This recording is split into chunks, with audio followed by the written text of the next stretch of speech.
Alright mga kabomba, hapon na, uwian serial tayo. At ito nga, matraffic dito sa Lagundi, Mexico. Ayan, tapat ng Barangay Hall ng Lagundi. So ganito po yan, lagi po tayo nadadaan dito. At nagiging cause ng traffic, ito po, ayan. Okay? Magkabilang dulo yan, pero bago yung tulay.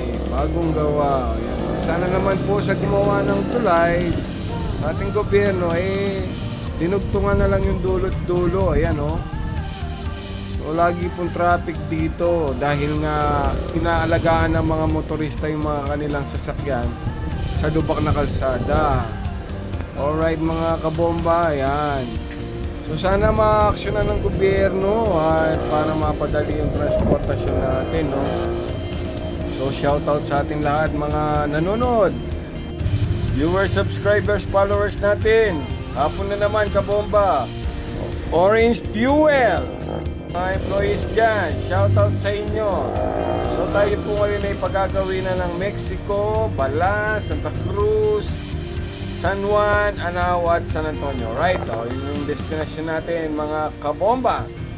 So i-reflex lang natin yung 6 o'clock PM na biyahe natin. Ayan. So nasa gawing bayan na tayo ng Mexico. Yan. So si Kuya na kamote yan, bigla na lang lumusot. Okay lang yan. Hanggang walang magkasagihan, okay lang yan mga kabomba. So biyahe tayo, safety. Yun nga, nakakarating tayo na ultimong kabuk na Gasisiyawanayan. What? So eto na tayo mga idol kabomba. At nandito na tayo sa parteng laging may matao at kapag kainan dito sa bayan ng Mexico. Yan, sa gilid ng simbahan. Dito po kasi yung daanan natin. At ginagawa po yung palengke. Yan. So ito po yung alternative road po namin. Right? So yung aking nasa harapan tour guide ko po yan. Oh no! Sobrang bilis ng ating motor. Sa dinadaanan natin ngayon mga ito, mapapansin nyo bandang kaliwa yung mga fire truck. Ito yung fire department ng Mexico. Ayan, shoutout sa inyo. So diretso lang po yung biyahe natin. At yun nga, yung pong biyahe ko rito, nakukuha ko kumisa ng 25 minutes. Depende yan sa takbo ng motor natin or kung paano tayo magmaneho. Pero yung dinadaanan nating kalsada rito, karamihan tapos na.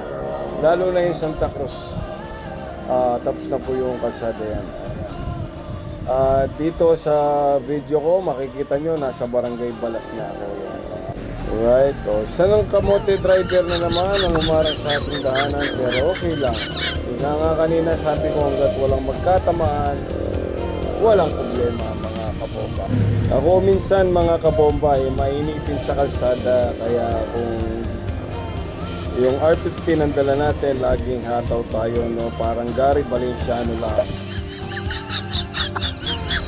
Okay mga kabomba, nandito na tayo sa San Juan Bridge yan. Ito yung San Juan Bridge na nagdudugtong sa San Juan at Anao, So dalawang baryo na lang at nasa bahay na tayo mga kabomba.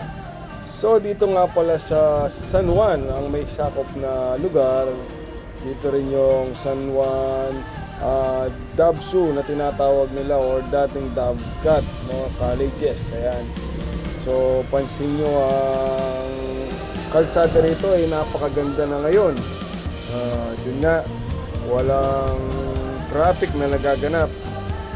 Kaya kung minsan yung mga nagmomotor dito sobrang hataw talaga. Mapa Rusi, mapa Mio, mapa gusto lahat ng mga yan tumakbo ng 300 kilometers per hour.